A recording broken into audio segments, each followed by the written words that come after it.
South by Southwest. I'm joined today with her, the CEO of Kush, and they have an amazing, really cool new iPhone app. It's a reverse karaoke style app, and it's called La-Di-Da for the iPhone. Please tell us a little bit about it. Thanks, Johnny. So this is La-Di-Da. It's reverse karaoke on the iPhone, and the way it works is you sing into La-Di-Da, you just press the red record button, and you record your song, and it'll use artificial intelligence to figure out what you're singing and compose music to match. And I'm going to give you a demo of how this works.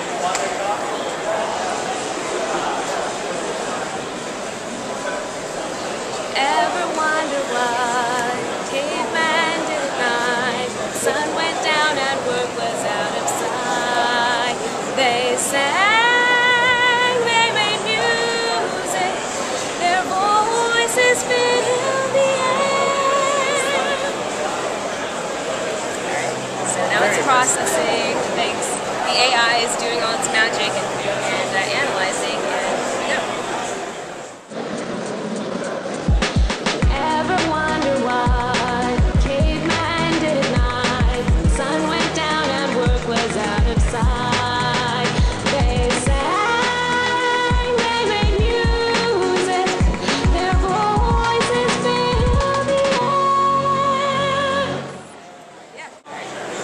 Awesome.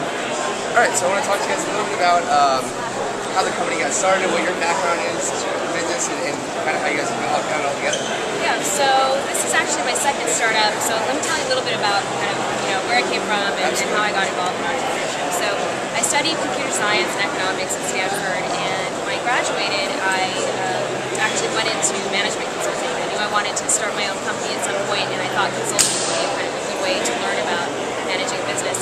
I was at Monitor Group in San Francisco for about 6 months and started to get a little bit restless and realized that working in consulting was kind of a long route to starting my own company. So left that job, joined a venture capital firm in Palo Alto called Summit Partners, worked there for about 2 months and hated it, and basically just decided that, I had an idea for a startup. This was actually in June of 2005.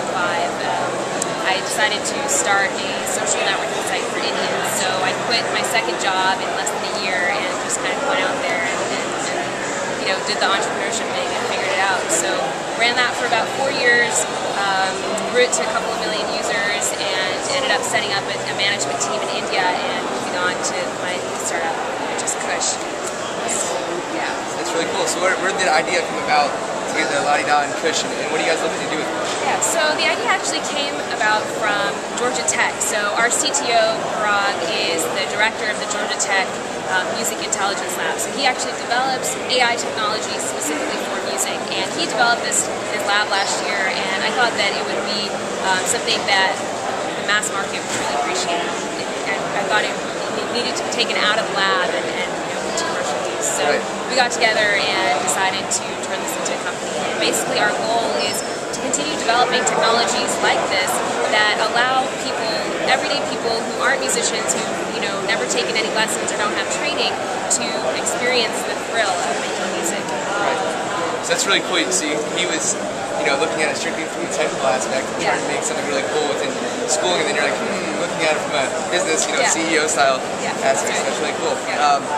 Has there been any, even in your past experiences with your first startup, any advice you can give to the people that are watching the video, basically, on what it's like to get everything going and get it off the ground? Yeah, I mean, it's really, really tough. And I think probably the hardest thing, and I don't think, even though this is my second startup and I learned a ton doing the first one, I think it continues to be equally difficult. The hardest thing is just kind of weathering the ups and downs. You'll have, no matter how much you're succeeding, you'll feel really, you wake up one day and feel really good, our app will be in the top 25 list, and we're excited about it, and then you wake up the next morning and it seems like a struggle again. And so I think it's just important to learn how to kind of gain that emotional strength to deal with the ups and downs, and always have that inner belief that you're going to be able to succeed. Right. So just fighting through it. Yeah. Cool. So South by Southwest, it's amazing. Pretty much where you want to be if it's technology, if you have something going on with technology. Is this your first South by Southwest? Yes, this is my first. All right, so coming in, obviously you can read and learn a little bit about what it's going to be like. But at least for me, I know that it's completely different than anything you can read about. So, was there any goals you had coming in? Anything you were really looking to accomplish? And Any, I guess, advice on how to handle South by Southwest? Yeah, I mean, I really wasn't exactly sure what to expect. Everyone had said that it's kind of really massive and there are tons of people.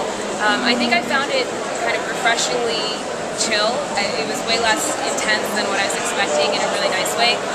I think the best part is just walking around and running into really amazing people and just striking up conversations and figuring out there are a lot of people out there from all over the country and all over the world really who are doing really interesting stuff.